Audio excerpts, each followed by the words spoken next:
Welcome back, Mando.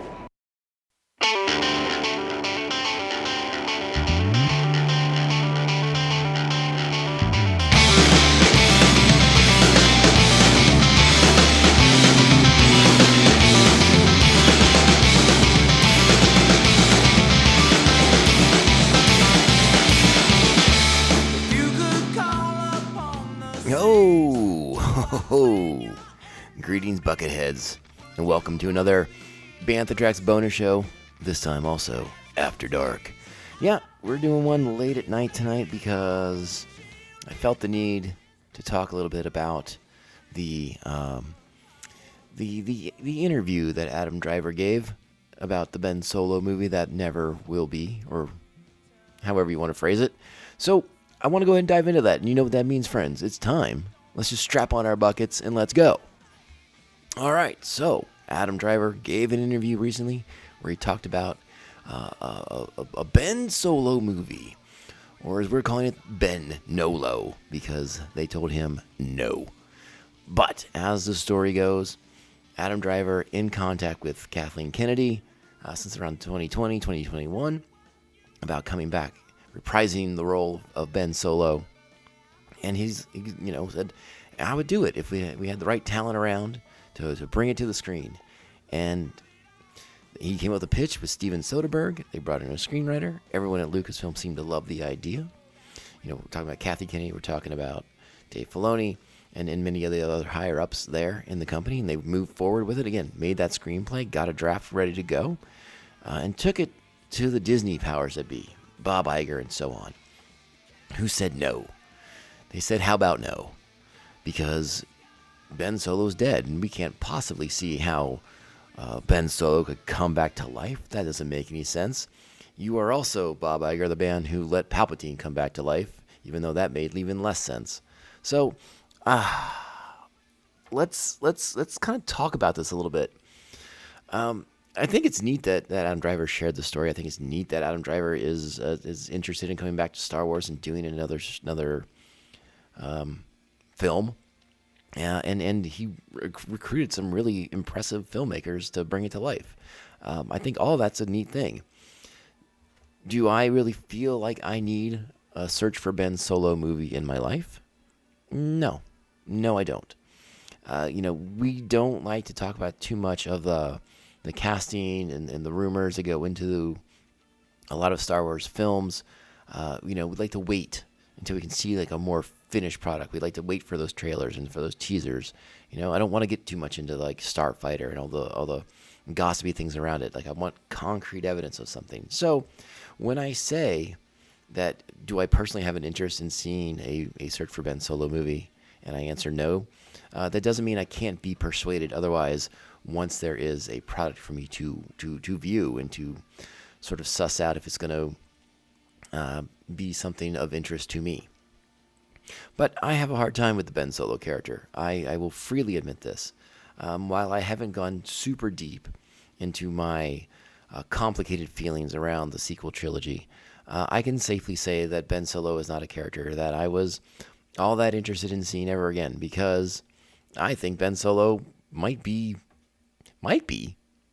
irredeemable at this point. Now,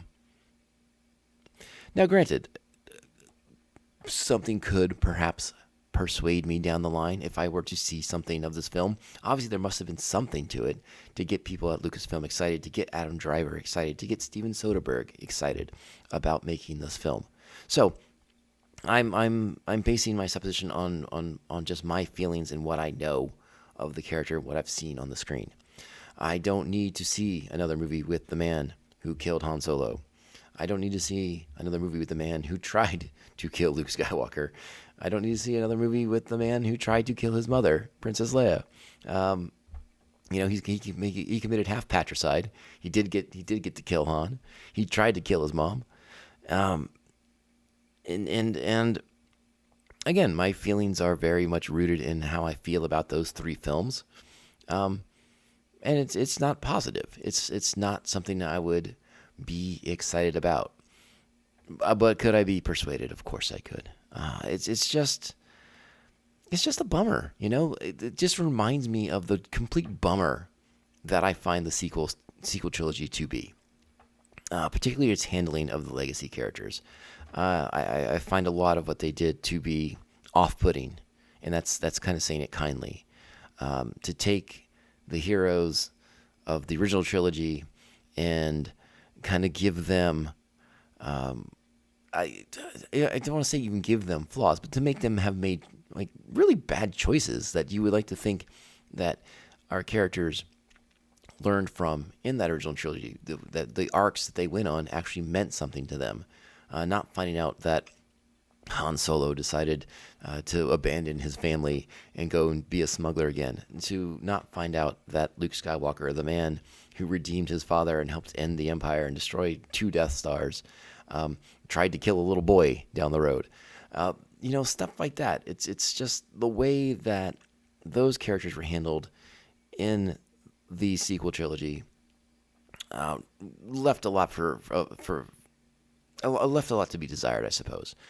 And I try to balance that out with my expectations versus the notion of story in cinema and all these things. And I am one of those guys. I will sort of say, like, I like The Last Jedi because it tried to do all these different things. But bottom line is, I don't like the way it treated Luke Skywalker at all. And the same thing with The Force Awakens. Didn't really care. Didn't really think Han Solo, you needed to bring Han Solo back just to kill him again. Not again. You know what I mean.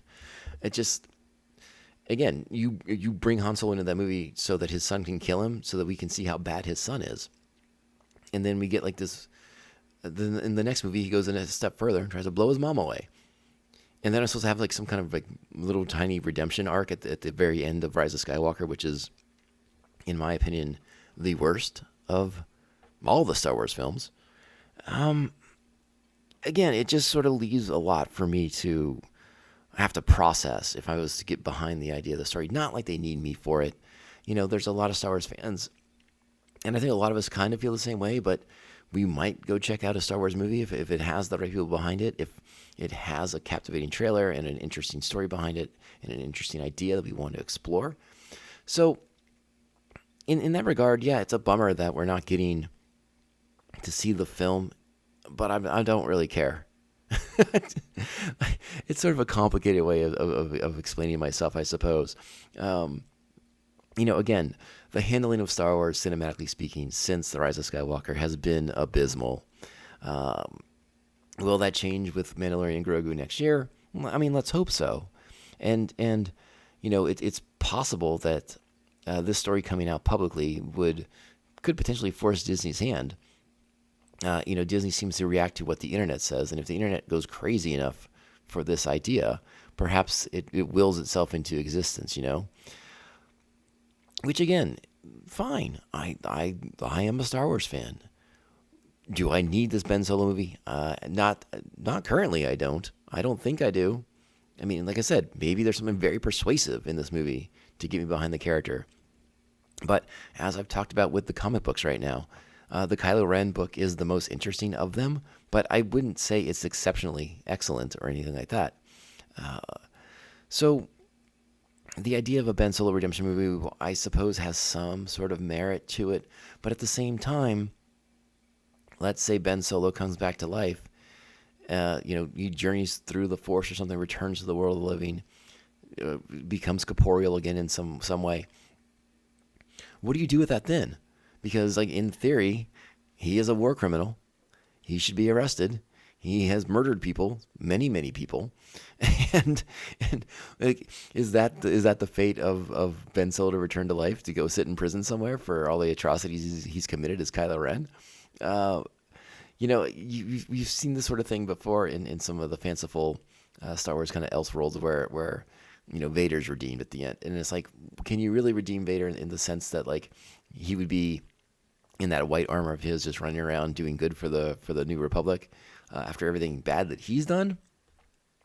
So, I don't know. I guess I would have a lot of questions about it. Again, if something changes and were to come to fruition, of course I would go see it. Of course I would go pay the money to sit in cinema and watch a Star Wars movie on the big screen. So I guess at this point now I pose the question to you all. How do you feel about this story now that it's come out? Is a Ben Solo movie something you would be excited to see? Am I crazy for not wanting to see this thing? And again, I've already admitted I'd go see it anyways. But I'm very, very curious how you guys all feel about it. Is this something you were excited about? Do you like this idea? Do you like the potential of this idea? Is it something you'd like to see Disney reverse course on? Because again, it's kind of ludicrous that they'd say, no, Ben Solo died. We can't do a movie about a guy who died. Well, you brought back Palpatine, and Star Wars is not exactly unknown for bringing back, supposedly dead characters. So